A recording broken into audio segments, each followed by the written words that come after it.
예, 수험생 여러분, 자, 이어서 보도록 하겠습니다. 교재는 486페이지입니다. 486페이지 납세 절차 한번 보겠습니다. 자, 납세 절차를 보십니까, 여러분요? 예, 요거는 뭐 중요합니다. 그래서 종합문제 속에서 단골로 나오기 때문에 반드시 알고 계셔야 되는데, 과세 기준일 및 납세일인데요.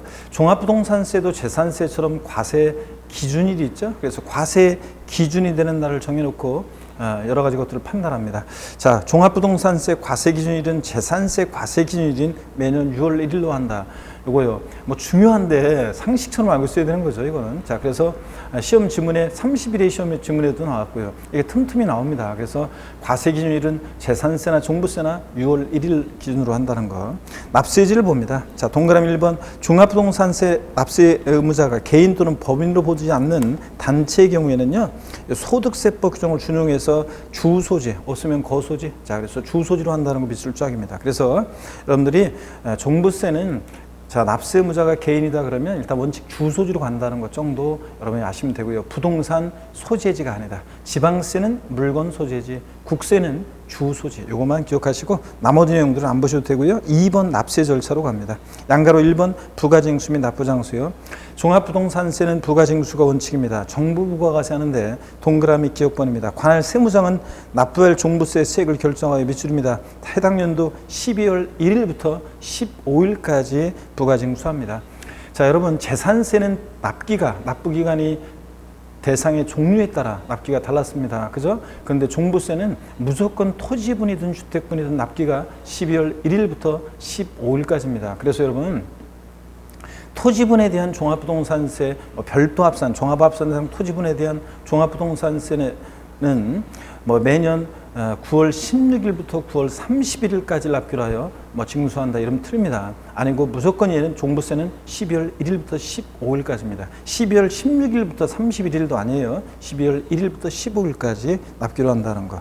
니은번입니다. 관할 세무장은 종부세를 징수하고자 하는 때는 납세고유세 주택 및 토지로 구분한 과세표준과 세액을 기재해서 밑줄입니다. 납부기한 개시 며칠 전이요? 5일 전까지 발부해야 합니다. 그래서 늦어도 납기 개시 5일 전까지 발부인데 재산세도 고유서 발부할 때 납기 개시 며칠 전이요? 5일 전까지 발부였습니다. 똑같습니다. 자, 그 다음에 동그라미 2번 선택적 신고 납세요. 부가징수에도 불구하고 종합부동산세를 신고 납부 방식으로 납부하고자 하는 납세무자는 종합부동산세 과세표준과 세액을 역시 또 밑줄입니다. 해당 연도 12월 1일부터 15일까지 관할 세무장에게 신고해야 한다 밑줄이요. 자, 그래서 종합부동산세 고유서 날라오는 게 원칙인데 납부 고유서를 휴통해 버리고 내가 신고 납부하겠다 그러면 신고 납부할 수 있는데 언제까지 신고해야 한다고요? 12월 1일부터 15일까지 신고해야 합니다. 자, 그 다음에 이 경우 관할 세무장의 결정은 없었던 것으로 본다. 고유서도 날라온 거 휴통해 버렸으니까 결정은 없었던 것으로 보고요. 자, 납부장소 같은 거 읽어보시면 되겠고요. 여러분들 487페이지입니다. 동그라미 4번입니다. 원칙적으로 종합부동산세는 정부 부가가세 하는 경우에 법정 납부기한 내에 납부하지 않았다. 12월 1일부터 15일까지죠. 납기가. 근데 12월 15일 하루만 딱 지나도 납부지연 가산세가 적용되는데 종전에 이렇게 고지서를 발부해서 징수하는 경우에 납부지연 가산세 하루 딱 지나면 몇 프로? 3% 깔고요. 그 다음에 하루하루 지날 때마다 1일 0.02%로 납부지연 가산세 적용됩니다. 자, 거기 쫙 밑줄입니다. 납부지연 가산세 3% 플러스 1일 0.02% 적용되면 예외적으로 신고 납부를 선택하는 경우에 과소신고 가산세가 적용될 수 있다 밑줄 짝입니다. 그럼 이 얘기를 좀 더 설명을 드려볼게요. 자, 여러분 보시면 종합부동산세 있잖아요. 종부세. 원칙적으로 종합부동산세는 지금 부가징수가 종합부동산세는 원칙적으로는 정부 부가가세 하잖아요. 그래서 납세 고지서를 발부해서 징수가 됩니다. 정부 부가가세 하는데 자, 그럴 때 정부 부가가세 할 때 여러분요 그 고지서에 기재된 납부기한 내 세금을 미납부했다. 자, 그러면 납부지연 가산세가 적용되는데요. 납부지연 가산세가 적용이 됩니다.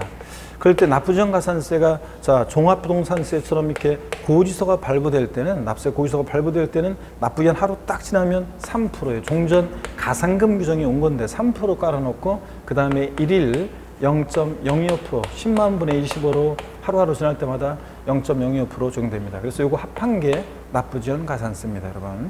자, 근데요. 예외적으로 종합부동산세는 예외적으로 신고납부를 선택할 수 있죠. 고지서유통해버리고 신고납부 선택할 수 있는데 12월 1일부터 역시 15일까지 신고 납부합니다. 근데 이 신고 납부를 만약에 불성실합니다. 자, 그랬을 때는 가산세가 적용이 되는데 이때 가산세는 어떻게 적용되는지 한번 보겠습니다. 무신고 가산세 있죠? 네, 무신고 가산세는 이게 적용될 여지가 없습니다. 무신고 가산세는 적용될 여지가 없다. 왜 그러냐면 여러분요. 신고기한 내에 신고하지 않았을 때 무신고 가산세인데 종합부동산세는 신고납부를 선택한다는 것은 12월 1일부터 15일까지 신고를 해야지만 신고납부가 선택되는 거예요. 그러니까 신고기한 내에 아예 신고하지 않는 무신고 가산세는 적용될 여지가 없겠죠. 근데 신고했는데 적게 신고했어요. 그럴 때 그 과소신고 가산세 있죠. 과소신고 가산세는 적용될 수가 있습니다. 29회 시험 때 종합부동산세는 신고납부를 선택하는 경우에도 과소신고 가산세는 적용되지 아니한다 그랬는데 과소신고 가산세는 적용될 수 있습니다. 또 그리고 납부지연 가산세 하루하루 지날 때마다 납부지연 가산세 하루하루 지날 때마다 납부지연 가산세 적용될 수 있습니다. 이때는 1일 0.025%로요. 1일 0.025%로. 여러분 3%는 어떤 때만 적용된다고 그랬습니까? 3%는 납부지연 가산세는 종전에 가산금 규정이 온 거기 때문에 납세 고지서를 발부해서 징수할 때 납부기 한데 미납부했을 때 3% 가산금이기 때문에 이거는 이렇게 고지서가 발부될 때만 3%고 이렇게 신고납부 선택했을 때는 신고납부할 때는 납부지연 가산세는 1일 0.025%만 적용됩니다. 자, 그리고 과소신고 가산세가 적용될 수 있다는 거예요. 무신고 가산세는 적용될 여지가 없다. 왜냐? 신고겠네 신고를 해야지만 신고납부가 선택되니까. 자, 이렇게 해서 여러분들 종합부동산세, 우리 납부지연 가산세에 관한 또 신고납부를 선택했을 때 가산세에 관한 요 내용들을 이렇게 정리해 두시면 되겠습니다. 자, 그 다음에 487페이지 양가로 2번 결정과 경정은 읽어보시는 거예요. 그냥. 자, 과세권자가 세금 계산할 때 우리는 결정한다고 하고, 자, 납세무자가 잘못 신고한 거 탈루 오류 있는 신고했을 때 과세권자가 고치는 게 경정입니다. 읽어보시면 되는 거고요. 3번 물납과 분할납부입니다. 여러분 종합부동산세는 물납할 수 있어요 없어요? 없습니다. 국세에서는 상속세만 물납이 허용되니까 종합부동산세, 양도소득세는 물납이 허용되지 않습니다. 자, 아무리 꼬시도 넘어가면 안 돼요. 납부할세 1천만 원 초과할 때는 납세무자 신청을 받아서 국내에 소지하는 부동산으로 물납을 허가할 수 있다. X입니다. 종부세는 물납 안 돼요. 자, 그 다음에 분할납부입니다. 관할 세무장은 종부세로 납부할세 밑줄입니다. 종부세 납부할세액이 250만 원 초과하는 경우에 밑줄이고요. 동그라미 자 1번이요. 재산세랑 똑같아요. 기준금액은. 재산세도 그렇고 종부세도 그렇고 분할납부 납부할세 얼마? 250만 원 초과할 때 할 수 있습니다. 그 세 개 일부를 밑줄이고 동그라미 2번이요. 그 다음에 납부기한 지난 날부터 6개월 이내 분할납부할 수 있다. 밑줄 짝이고 동그라미 3번입니다. 자, 그러면요. 분납기한이 재산세랑 차이가 나는데요. 여러분 한번 보시면 만약에 종부세는요. 납기가 12월 1일부터 12월 15일까지 딱 정해져 있잖아요. 종부세는 납기가 딱 정해져 있어요. 그러니까 분납기한도 딱 정해져 있습니다. 납부기한 지난 날로부터 6개월이니까 납부기한 지나서 6개월이니까 자, 언제요? 다음 연도 6월 15일까지 분할 납부할 수 있습니다. 그래서 종부세 분납기한은 딱 정해져 있다. 왜냐? 납기가 딱 정해져 있으니까 종부세 분납기한은 딱 정해져 있습니다. 토지분이든 주택분이든 종부세 분납기한은 납부기한 지난 날로부터 6개월이니까 다음 연도 6월 15일입니다. 딱 여러분들 알아둡니다. 자, 이렇게 해서 여러분들 분할납부 요건 딱 기억하시고요. 부가세를 봅니다. 종합부동산세는 해당 종부세 납부세액이 100분의 20에 해당하는 농어촌 특별세가 부가세로 부과된다. 밑줄 짝이요. 자, 그러면 여러분 우리가 재산세 부가세는 어떻게 외웠냐면 우리 재산세 부가세는 어떻게 외웠습니까, 여러분? 제가 사람 이름으로 외우라고 그랬는데요.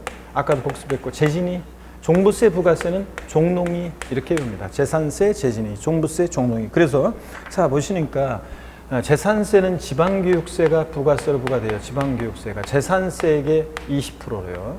종부세는요, 종농이 농어촌 특별세가, 농특세가 부가세로 부과되는데 종부세가 몇 프로요? 20% 부과됩니다. 그래서 우리 아예 외웁니다. 재산세는 재진이, 종부세는 종농이 이렇게 부가세 외우시면 됩니다.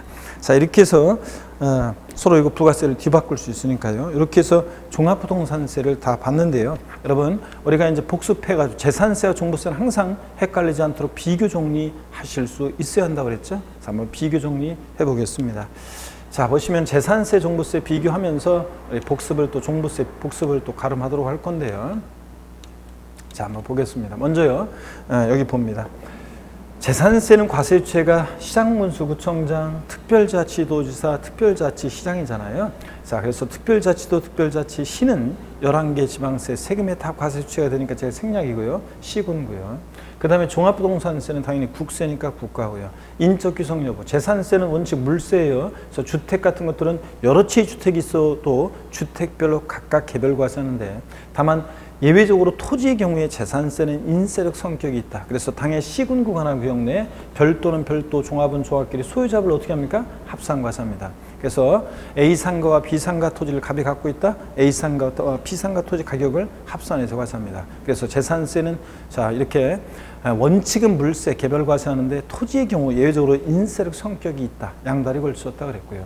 종합부동산세는 인세, 전국에 있는 주택과 토지를, 주택은 주택, 토지는 토지 가격을 합산해서 과세합니다. 보세요. 차이점은, 자, 주택, 재산세는 주택별로 각각 개별 과세하는데 종부세는 주택도 전국에 있는 주택을 합산해서 과세하고, 또 재산세 토지는 합산 과세하긴 하는데 얘는 당해 시군구, 지자체 관할구역 내 토지만 합산하는데 얘는 전국에 있는 토지를 합산한다는 차이점이 있습니다. 자, 둘 다 과세 기준일은 매년 6월 1일이고, 자, 그 다음에 납세무 성립 시기도 그래서 똑같습니다. 과세 기준일인 6월 1일이요. 자, 과세 대상을 보니까 재산세는 5가지, 토지, 건축물, 주택, 선박, 항공기 5가지입니다. 근데 종부세는, 자, 종부세는 토지하고 주택이 종부세 대상인데, 종부세 대상 아닌 거, 건축물, 어떤 건축물이든 아니라고 그랬어요. 상가용이든 공장용이든 고락장용이든 아니고, 선박, 항공기 아니라고 그랬고, 별장, 분리대상 토지, 이런 것들 저율이든 고율이든 분리대상 토지는 종부세상이 아닙니다. 농지, 목장, 예외적인 임야, 또 공장용지, 저율로 과세할 필요성 때문에 저율 과세하니까 종부세 대상에서 제외되고, 또 고급 오락장용 토지나 골프장용 토지 같은 것들은 이미 재산세에서 고율로 과세했기 때문에 4% 고율로 과세했기 때문에 종부세 대상에서 제외합니다. 자, 이렇게 해서 여러분들 대상인 것과 아닌 것을 또 비교합니다. 종부세 대상과 재산세를. 또 보시면요, 여러분, 별장이요. 자, 재산세에서 별장은 당연히 대상인데 재산세, 주택분 재산세 대상이고 4% 비례세로 정됩니다. 재산세에서 이미 4% 고율로 과세했기 때문에 종부세 대상에서 별장은 제외하고, 고급주택은 취득세만 중과세지 재산세에서는 일반 주택과 똑같이 초과 누진세를 적용하기 때문에 종부세 대상이 됩니다. 고급주택은. 자, 그 다음에 재산세 세율 구조는 비누예요. 비누. 비례세율, 누진세율 다 적용되고요. 주택은 4단계 초과 누진세율이고 토지는 3단계, 과표가 3단계로 3단계로 초과 누진세율이 적용돼요. 편하게 보세요, 여러분들. 종합부동산세는 누진세율 구조로만 되어 있는데 주택은 6단계 초과 누진세율이 적용되고 토지는 3단계입니다. 그래서 재산세나 종부세나 토지는 다 3단계인데 주택의 경우가 이렇게 재산세는 과표가 4단계로 나눠져 있고 종부세는 6단계로 초과 누진세율이 적용됩니다. 그 다음에 공정시장가액 비율이요. 공정시장가액 비율. 처음에 지금 막 이런 것들에 대해서 그렇구나 이렇게 하고 그냥 넘어가시면 됩니다. 이런 것들 세율을. 공정시장가액 비율을 반드시 곱하죠. 과세입신 결정 시에. 그랬을 때 재산세에서 선박항공기는 공정시장가액 비율을 안 곱하고 시가 순액이 바로 과세입신 되는데, 토지, 건축물, 주택, 부동산에 한해서는 시가 순액이 바로 과세입신 되는 것이 아니라 반드시 공정시장가액 비율을 곱합니다. 주택은 60%예요. 별장이든 고급주택이든 일반 주택이든 60%, 토지, 건축물은 70%를 곱합니다. 근데 종부세는 토지분이든 주택분이든 무조건 95%입니다. 공정시장가를 곱하는데, 자, 여기 이제 지금 이제 80%였다가 85%로 매년 해마다 올라왔어요. 자, 2020년도에 90%였다가 2021년도는 이제 95% 공정시장가를 곱합니다. 자, 이렇게 해서 반드시 곱한다는 거. 그 다음에 또 보면요, 가상금 납부지원가산세라고 했는데 이제 지방세는 가상금 규정이 이제 국세처럼 이제 2021년도부터는 이제 납부지연 가산세로 이제 통합이 됩니다. 그래서 재산세, 자, 납부지연 가산세가 이제 적용되는데 2021년도부터는 고지서에 기재된 납부기는 하루 딱 지났다 그러면 3% 깔고요. 그 다음에 납기후 매 1개월 한 달씩 경고할 때마다 0.75%씩 적용됩니다. 끝까지 버티면 몇 개월? 60개월까지, 5년까지만, 60개월까지. 자, 그래서 요거 적용되고. 그래서 고지서가 발부될 때는 이렇게 3% 납부지연 가산세는 고지서가 발부되는 경우에 3%입니다. 이게 이제 취득세 같은 애들도 원칙은 신고납부하지만 나중에 이제 신고납부 불성실에서 가산세 합해가지고 고지서가 날라왔을 때는 그때는 하여튼 3%입니다. 하여튼 요 3%는 납세 고지서가 발부될 때 3%입니다. 자, 그 다음에 여러분요. 그 다음에 계속 이어서 보시면 종합부동산세는 납부지연 가산세 역시 고지서가 발부될 때 정부 부과하시니까 종부세도 고지서에 납부기간 하루 딱 지나면 3% 자 깔아놓고 납기 후 하루하루 1일 0.02% 하루하루 지날 때마다 0.02%입니다. 그러면 여러분 재산세와 종부세 차이점을 아시겠습니까, 여러분? 차이점을 보니까 둘 다 고지서가 날라와요. 하루 딱 지나면 3% 까는 건 똑같아요. 국세나 지방세나 재산세나 종부세나. 근데 자 재산세는 지방세는 한 달씩 지날 때마다 0.75%씩이고 얘는 국세는 1일 0.02% 10만 분의 20으로 적용돼요. 그러면 요게 제가 그랬죠? 요게 0.75%가 어떻게 나온 거냐면 이런 거로 했습니다. 0.75%가 어떻게 나온 거냐면 요게 0.02% 하루하루 0.02% 10만 분의 25 0.02% 곱하기 30 하면 이게 0.75%라고 그랬잖아요. 네? 그죠 여러분들? 그러니까 이게 사실 같은 거예요. 국세는 그냥 하루하루 1일 0.02%고 일별로 계산하고 얘는 월별로 한 달씩 지날 때마다 0.75%씩 똑같습니다. 결국은 네? 같은 거라고 생각하시면 된다고 그랬습니다. 자 이렇게 해서 적용되고 자 예외적으로 종합부동산세는 신고납부 선택했을 때는 일단 신고불성실 가산세 자 부당한 방법을 무신고했을 때라든가 과소신고했을 때 10% 요거 적용되고 납부지연 가산세가 1일 0.02% 적용되는 거 요거는 똑같습니다. 하여튼 무신고 가산세는 적용되지 않지만 과소신고 가산세 같은 것은 적용된다는 거예요, 여러분. 자, 그 다음에 소액징수 면제. 재산세는 소액은 징수를 면제한다. 거기서 장당 재산세 세액이 2,000원 미만은 징수하지 않습니다. 2,000원은 징수하고요. 2,000원 미만 징수하지 않는다. 이런 규정이 허용되는데 국세는 재산세와 같은 소액징수 면제 규정은 없고 다른 형태로 있어요. 그래서 그것까지 일단 신경 쓰지 마시고요. 자, 이렇게 해서 재산세, 소액징수 면제 허용되고 물납, 재산세는 물납이 허용되는데 종부세는 물납 안 된다고 그랬습니다. 아무리 꼬셔도 먹으면 안 되고요. 자, 그 다음에 여러분 분할 납부는 당연히 둘 다 허용됩니다. 분할 납부는 세부담 상한은 보유세 부담의 급격한 증가를 막기 위한 거라 세부담 상한은 여러분 보유세에 있는 거니까 재산세, 또 지역자 환시월세, 또 종합부동산세 이렇게 보유세 둘 다 세부담 상한이 허용됩니다. 물론 내용이 좀 달라서 그렇지 둘 다 허용이 됩니다. 그 구체적인 세부담 상한선 기준은 제가 나중에 계속 시험장 갈 때까지 비교해서 계속 설명을 드릴 거예요. 지금은 그냥 기초입문 과정에서는 세부담 상한 구체적인 숫자까지만 외우려고 하면 너무 머리가 아프니까 여러분 지금은 세부담 상한 용어를 이해하시고 둘 다 허용이 된다는 거 이 정도만 알고 가시면 이제 구체적인 세부담 상한 기준 살짝 봤던 것들은 차차 이제 여러분들이 암기를 해 나가면 되고 제가 도와드릴 겁니다. 지금은 그냥 용어 익히시고 둘 다 허용된다 이 정도만 아시면 되고요. 납기요 이런 것들은 이제 슬슬 이제 좀 알고 가셔야죠. 확실하게. 자, 재산세 납기는 대상 종류에 따라 달라지는데 건축물 선박 항공기 그리고 주택분의 2분의 1은 7월 16일 30일은 자 토지분 재산세하고 주택분의 나머지 2분의 1은 9월 16일 9월 30일까지 납기로 합니다. 자 근데 종부세는 대상 종류 관계없어요. 토지분이든 주택분이든 무조건 언제다? 12월 1일부터 15일까지라는 거 여러분 꼭 기억하고요. 재산세 부가세는 재진이 지방교육세 20%, 재진이, 종부세는 종농이, 종부세는 농특세가 20% 부과됩니다. 자, 이렇게 해서 재산세, 재진이, 종부세, 종농이 이렇게 해서 부가세목 외우시면 되겠습니다. 자, 그러면 이렇게 됐고요. 또 우리가 재산세, 종부세 비교인데 이걸 좀 한번 좀 보려고 해요. 뭘 보려고 하냐면 한번 봅니다. 자, 뭘 보려고 하냐면 재산세는 여러분요 보세요. 분할 납부요. 납부할세 얼마요? 250만 원 초과할 수 있습니다. 자, 근데 종부세, 자, 종부세는 얼마요? 250만 원 초과. 둘 다 똑같아요. 기준금액은. 근데 분할 납부 기한이 달라요. 재산세는 납부 기한 지나서 2개월, 종부세는 6개월 내 분할 납부. 분납 기한이 다르다는 거 꼭 여러분들이 비교해서 알아두셔야 되겠습니다. 자, 이렇게 해서 여러분들이 재산세, 종부세 비교까지 봤습니다. 시가 나오네요, 여러분들. 자, 그 약해지지 마라는 시를 제가 처음 시바타도요 할머니 시를 읽어드렸었습니다. 자, 너에게라는 시바타도요 할머니의 다른 시가 있습니다. 한번 볼까요, 여러분들? 너에게 못한다고 해서 주눅 들어있으면 안 돼. 나도 96년 동안 못했던 일이 산더미야. 부모님께 효도하기, 아이들 교육, 수많은 배움. 하지만 노력은 했어. 있는 힘껏 있지. 그게 중요한 게 아닐까? 자, 일어나서 뭔가를 붙잡는 거야. 후회를 남기지 않기 위해. 자, 여러분, 우리가 후회를 남기지 않기 위해 출사표를 이제 던지셨죠?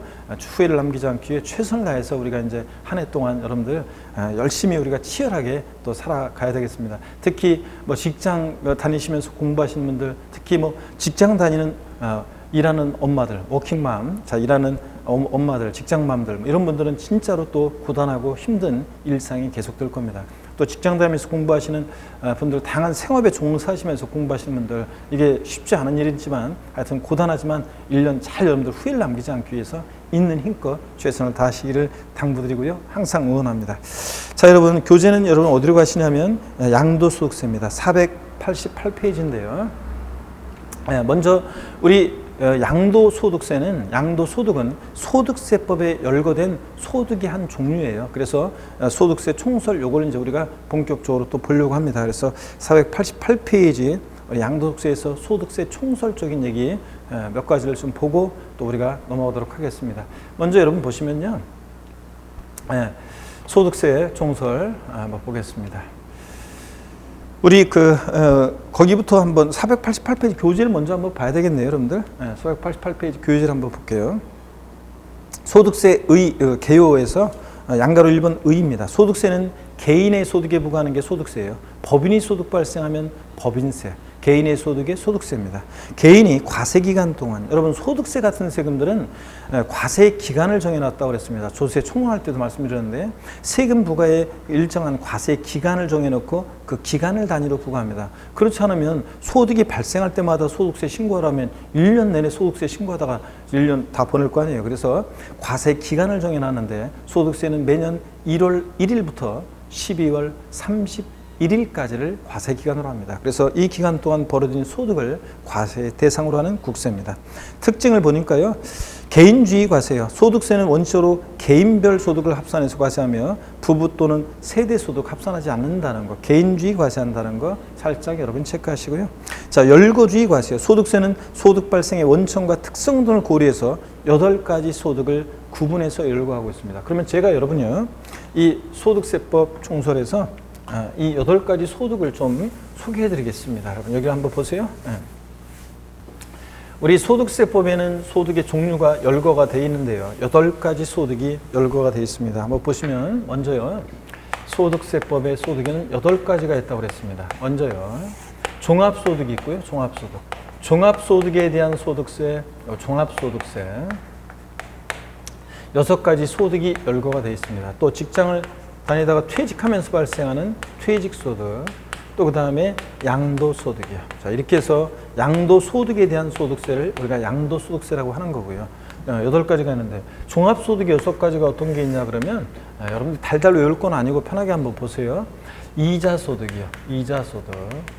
또 그 다음에 배당소득, 배당소득. 그 다음에 사업소득, 사업소득.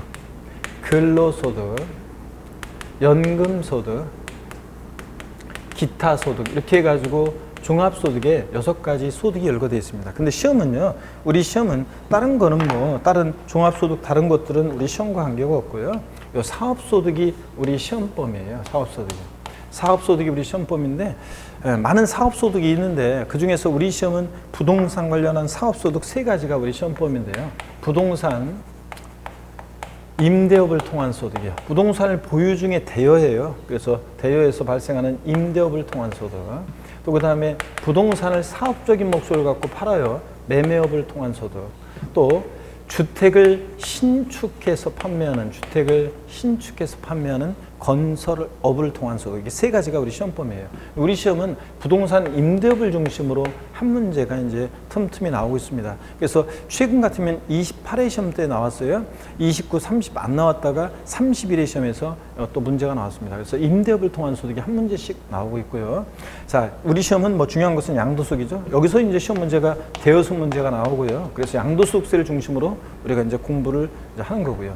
양도소득은 우리 같은 개인이요, 사업성 없이, 이거 둘 다요, 둘 다 사업소득이나 양도소득이나 둘 다 부동산을 개인이 파는 건데, 다만 양도소득은 부동산 등을 개인이 사업성 없이요, 사업성 없이 파는 거고요, 사업성 없이. 이 사업소득은 사업성을 가지고 파는 거예요, 사업성을 가지고. 자, 그래서 사업성 여부에 따라서 양도소득과 사업소득이 구별이 됩니다, 여러분. 자, 그럴 때 부동산 임대업은 나중에 우리가 이제 공부를 하는데, 나중에 이제 심화 과정에서 공부하게 될 건데요. 부동산 임대업은 어떤 거냐? 범위. 부동산 임대업의 범위. 어떤 게 부동산 임대업이냐?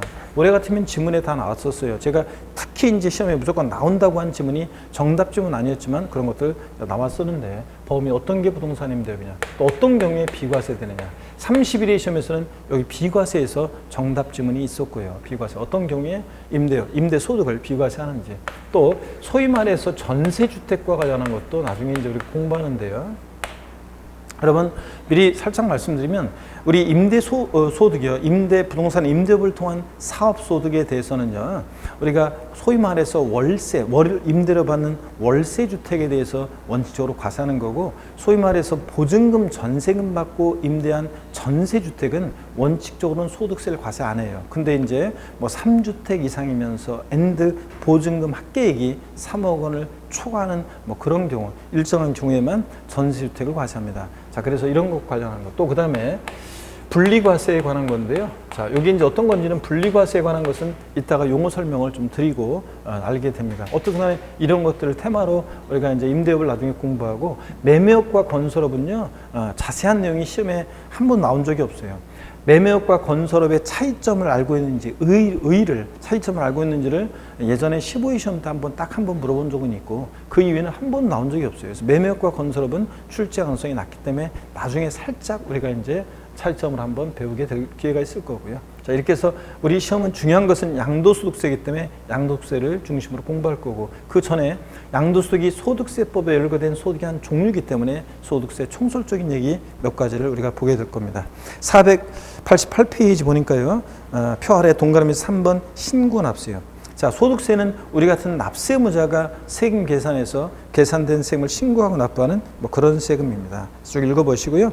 489페이지 양가로 3번 소득세 과세 방식이요. 자, 요거 이제 요 소득세 과세 방식을 제가 좀 먼저 설명을 드리고요. 그 다음에 우리가 교재를 같이 보도록 하겠습니다. 여러분 이쪽 봅니다. 어떤 건지 소득세 과세 방식 소개해 드립니다. 소득세 과세 방식이요. 자, 소득세 과세 방식은 어떤 거냐면 이런 겁니다. 먼저 세 가지가 있어요. 종합과세 방식이라는 게 있고, 종합과세 방식이라는 게 있는데, 어떤 거냐. 자, 종합과세 방식이라는 것은요, 소득을 보세요. 소득 종류에 관계없이, 종합과세 방식은 소득 종류에 관계없이요. 여기서 말하는 소득 종류에 관계없다는 것은 무슨 얘기냐면, 여기 종합소득에 해당되는 이자, 배당, 사업, 근로연금, 기타 소득, 얘네들 소득들을 소득 종류에 관계없이요, 1년을 단위로요. 1년을 단위로 해서, 그러니까 1월 1일부터 12월 31일까지 1년을 단위로 해서 전부 다 이것을 합산해서 과세하는 방식입니다. 이게 합산해서 과세하는 방식, 이게 이제 종합과세 방식입니다. 그래서 여러분요, 여러분이 만약에 직장 다니면서 근로소득 발생해요, 부동산 임대업에서 사업소득 발생해요, 그러면 1월 1일부터 12월 31일까지 발생한 이 근로소득과 사업소득을 전부 다 어떻게 한다? 합산해서 종합소득세를 다음 연도에 신고 납부하게 됩니다. 그래서 이게 종합과세 방식이에요. 이자, 배당, 사업, 근로연금, 기타 소득을 전부 다 합산해서 과세하는 방식, 이게 종합과세 방식인데, 이 종합과세 방식, 종합소득에서 파생된 게 있는데 분리과세 방식이라는 게 있습니다. 분리과세 방식이에요. 분리과세 방식은 어떤 거냐? 뭐 일용직 근로자의 근로소득 같은 거예요. 자, 또 일정 금액 이하의 금융소득 같은 거 그렇습니다. 여러분들이 은행에다가 예금해 놓으면 이자가 발생하죠. 이자 소득이 발생하죠. 이자 소득을 지급하면서 은행에서 애초에 이자 소득세를 원천 징수하고 여러분께 이제 지급합니다. 이자 소득을. 그랬을 때 일정 금액 이하의 이자 소득은 여러분의 그 받은 소득은 다른 여러분의 사업 소득, 근로소득, 기타용 기타 소득, 다른 소득과 합산하지 않고 따로 구분해서 분류해서 따로 그러니까 따로 분리해서 과세합니다. 다른 소득이 합산하지 않고. 일용직 근로자의 근로소득 같은 것도 그래요. 소위 말해서 건설 현장에서 일용직 근로자. 제가 군대에서 이제 그러니까 군대 가기 전에 제가 여태까지 살아면서 아르바이트 한 거는 제가 이거인 것 같아요. 군대 제대하고 나서 입시학원에서 잠깐 강의한 적이 있어요. 강사한 적이 있었고요. 그거 빼놓고는 복학하기 전에 잠깐 한 적이 있는데 그거 빼놓고는 제가 아르바이트 한 거는 군대 가기 전에 있죠. 군대 가기 전에 제 이제 아는 애가 소위 말해서 속칭 노가다를 뛰어가지고 있죠. 그때 호주로 배낭여행을 가더라고요. 저희 때 배낭여행 그때 아무나 가는 게 아니었는데 배낭여행 가더라고요. 야, 그래가지고 저도 있죠. 집에다가 얘기했어요. 저도 뭔가 의미 있게 좀 시간을 뭔가 좀 보람된 일을 한번 해보자 그래가지고 힘든 일을 한번 해보자 군대 가기 전에 그래가지고 제가 한 달 동안 저도 있죠. 아는 누나가 조그만 건설회사 다녔었는데 그 누나한테 부탁해서 저도 거기를 이제 해가지고 방수하는 뭐 그런 데였는데 나가기로 했습니다. 그래서 제가 한 달을 일하겠다고 집에다가 얘기해놓고 딱 갔어요. 아저씨들이 굉장히 잘해주더라고요. 근데 하루 딱 갔다 오니까 무슨 생각이 들었냐면 한 달은 너무 무리고 보름만 하자 이런 생각이 들더라고요. 그래서 보름만 하려고 했어요. 그런데 3일째 되니까 있죠. 보름은 너무 무리고 한 일주일만 하자 그랬는데 결국은 제가 5일째 되는 날 아저씨들한테 도저히 다음날 못 일어나겠더라고요. 그래서 다음에 좀 과외자리가 생겨가지고 못 나올 것 같다고 해가지고 제가 5일만 했는데 일주일은 채웠어야 되는데요. 자, 그럼 보세요. 제가 일용직 근로자요. 노가다 뛰었어요. 자, 그러면 저한테 일당을 지급하면서 있죠. 지급하는 사람이 애초에 세금을 떼고 줘요. 그럼 제가 받은 일용직 근로자의 그 근로소득은 저의 다른 소득과 합산한다 안 한다 하지 않고 따로 분리해서 이렇게 과세합니다. 이런 걸 말하는데, 근데 이 분리과세 여러분 좀 기억할 것은 또 이런 것도 있어요. 2천만 원 이하에 자, 주택임대소득이요. 2천만 원 이하의 이 주택임대소득도 요게 이제 분리과세합니다. 자, 나중에 우리가 배울 건데요. 심화 과정에서 나중에 배울 건데, 여러분 주택 임대소득이 2천만 원 이하예요. 연간 발생한 임대소득이 자 2천만 원 이하다. 그러면 예를 들어서 2천만 원 이하의 그 주택 임대소득은 14% 소득세 세율은 분리과세 세율이 14%인데 14% 요때 세율로 해서 세금을 계산해서 세무세 신고 납부하잖아요. 그러면 제가 지금 발생한 이 2천만 원의 주택임대소득은 다른 종합소득이 합산하지 않고 따로 분리해서 이렇게 과세합니다. 이것을 분리과세라고 합니다. 그래서 2천만 원의 주택임대소득도 분리과세된다. 일용직 근로자의 근로소득이나 뭐 그런 것들이 등등 그렇다더라. 이해하시면 되고요. 그 다음에 분류과세 방식이에요. 이게 이제 중요한 건데 여러분 보세요. 분류과세 방식은 어떤 거냐면 다른 소득과 합산하지 않습니다. 다른 소득과 합산하지 않고요. 다른 소득과 합산하지 않고 별도로 구분해서 과세하는 방식이에요. 별도로 구분해서 과세하는 방식이다. 자, 그래서 어떤 게 분류과세 방식을 채택하느냐? 퇴직소득과요. 퇴직소득과 양도소득이 채택하고 있는 과세 방식입니다. 우리 시험에서 중요한 양도소득 있잖아요. 우리 시험에서 중요한 양도소득이 분류과세 방식을 채택하고 있습니다. 그래서 여러분요, 우리 시험에서 중요한 양도소득이 분류과세 방식을 채택하고 있는데, 여러분이 부동산을 팔았어요. 양도소득세 계산할 때 여러분의 사업소득이나 근로소득 이런 것과 합산해서 계산해요? 아닙니다. 따로 양도소득만 따로 구분해서 과세해야지. 그렇기 때문에 양도소득은 다른 소득과 합산하지 않고 별도로 구분해서 과세하는 방식입니다. 시험에 29회 시험 때 정답지문으로 나왔었는데 이거 알고 있는지를 묻는 지문이 정답지문이었는데 어떻게 나오느냐? 양도소득에 대한 과세표준은 종합소득 및 퇴직소득에 대한 과세표준에 포함하여 과세한다. 합산하여 과세한다. 그럼 X예요. 양도소득에 대한 과세표준은 종합소득 및 퇴직소득에 대한 과세표준과 구분해서 과세합니다.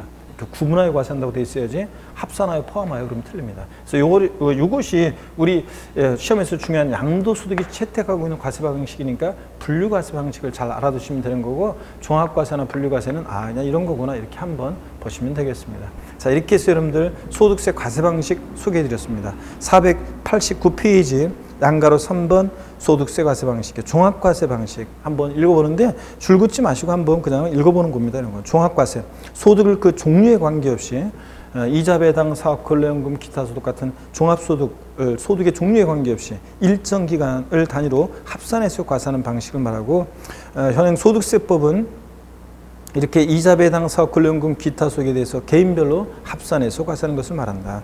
분리과세요. 종합과세되는 일정 금액 이하의 금융소득이나 일용직 근로자의 근로소득이나 소액 연금소득이나 여기 비출이에요. 2천만 원 이하의 주택임대소득이나 기타 소득은 과세기간별로 합산하지 않고 소득이 지급될 때 소득세를 원천징수함으로 과세를 종결하는 경우가 있는데 이런 방식을 말합니다. 분류과세 비출입니다. 다른 소득과 합산하지 않고 소득 발생의 연천이나 유형별로 구분해서 과세하는 것을 말한다. 구분의 동그라미예요. 포인트입니다.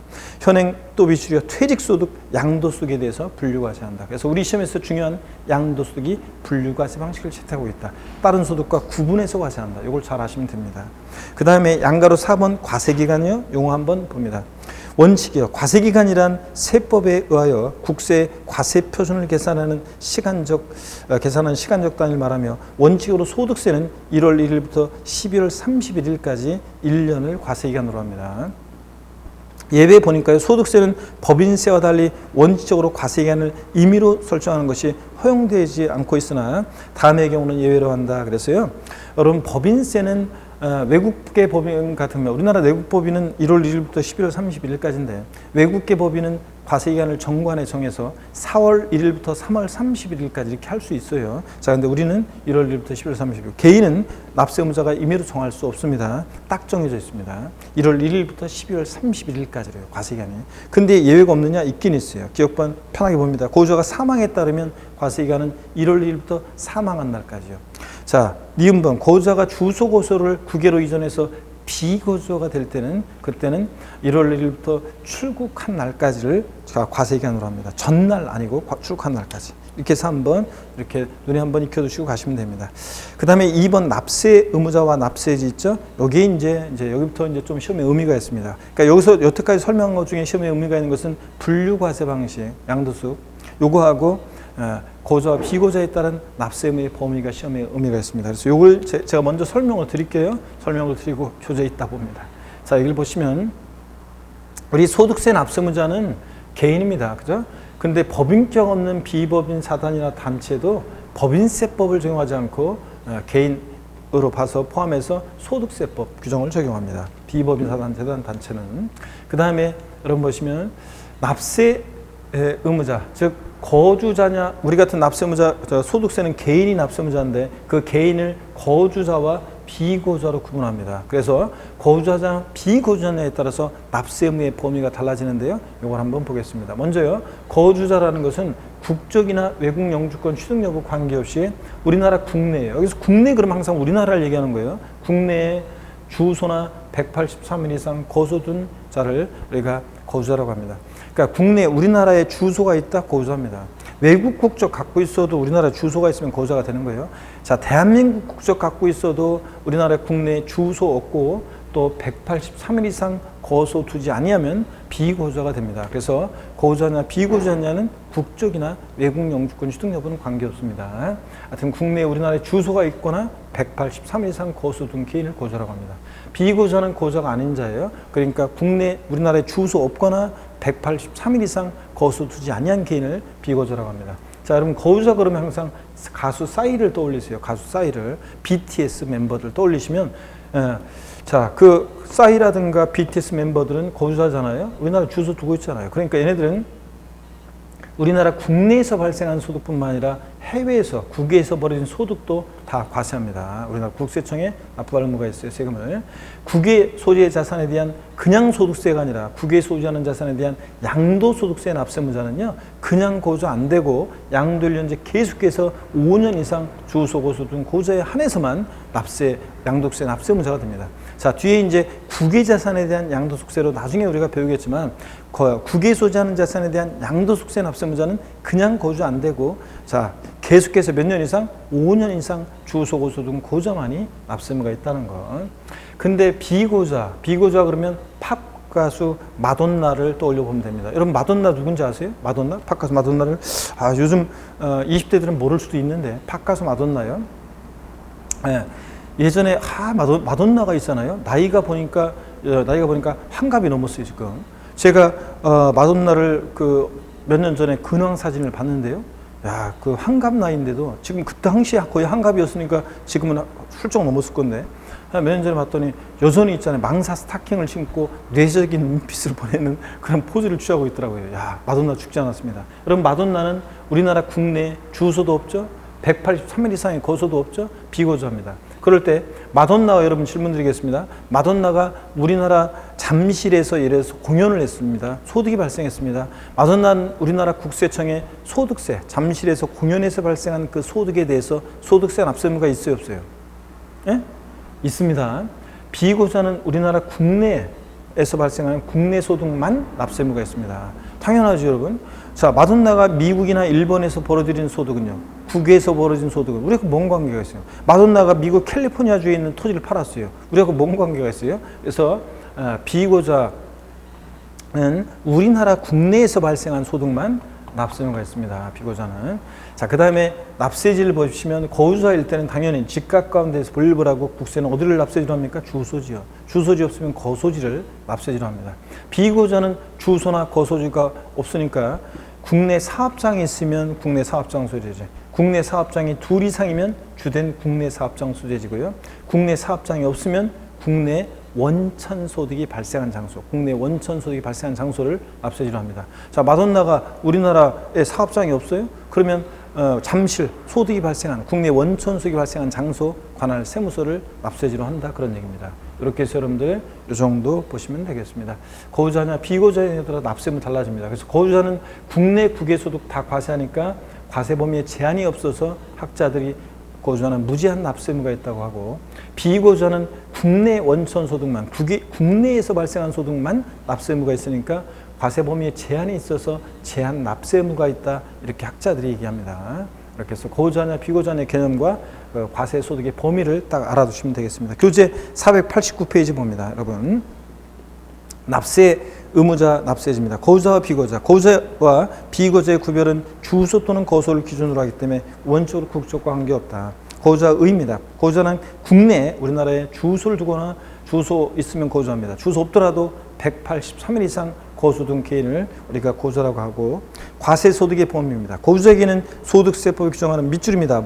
모든 소득, 국내 소득과 국외 소득 모두에 대해서 과세합니다. 이 정도. 다만 단서 이건 뭐 나중에 별로 중요한 거 아니라 나중에 봅니다. 넘어갑니다. 490페이지입니다. 납세지입니다. 거주자의 소득세 납세지는 주소지로 합니다. 밑줄. 다만 주소지가 없으면 거소지로 한다는 거. 거주자의 소득세 납세지 주소지 밑줄이고요. 비거주자입니다. 의 비거주자란 거주자가 아닌 개인을 말합니다. 즉 국내 주소가 없거나 183일 이상 거소 두지 아니한 개인을 비거주자라고 하고, 팝가수 마돈나를 떠올리고요. 과세소득의 범위 밑줄입니다. 비거주자는 국내 원천소득에 대해서만 납세무가 있다. 국내 원천소득만, 국외소득은 납세무 없습니다. 자, 그 다음에 납세지, 비거주자의 소득세 납세지는 국내 사업장 소재지. 사업장이 2 이상이면 주된 국내 사업장 소재지. 사업장이 없다? 국내 원천 소득이 발생한 장소예요. 이렇게 해서 비거주자 납세지, 국내 사업장 소재지, 또 없으면 국내 원천 소득이 발생한 장소 밑줄입니다. 이렇게 해서 이 정도 보시고요. 양가로 위반 법인격 없는 단체는 아까 말씀드렸어요. 국세기본법 규정에 따른 법인 아닌 단체 중 법인을 보는 단체 외 법인 아닌 단체는 거주자, 비거주자로 보아서 소득세법 규정을 적용합니다. 법인세 적용하지 않고 소득세법 규정을 적용한다. 이 정도 보시면 되겠습니다. 자, 이렇게 해서 여러분들 우리가 자, 소득세 총설적인 얘기 봤습니다. 자, 여기서 지금 소득세 총설에서는 다른 거 없어요. 분류과세. 양도소득이 채택하고 있는 과세 방식이다. 양도소득은 종합소득, 퇴직소득과 따로 구분해서 과세한다. 요거하고 그 다음에 거주자냐 비거주자냐에 따라서 납세의 범위를 달리하는데 거주자는 국내 국외소득 다 과세한다. 가수 싸이를 떠올리시고 BTS 떠올리시고 근데 비거주자는 국내 원천소득만 납세의무가 있다. 이런 것들. 거주자는 납세지가 주소지, 주소지 없으면 거소지. 비거주자는 국내 사업, 주소 거소지로 갈 수 없으니까 국내 사업장소지. 사업장이었으면 국내 원천 소득이 발생하는 장소. 이 정도만 여러분이 아시면 되겠습니다. 자, 이렇게 하시고요. 자, 잠시 쉬었다가 490페이지 중요한 우리 양도소득세 의 및 과세상 자, 여기를 보도록 하겠습니다. 잠깐 쉬겠습니다, 여러분들.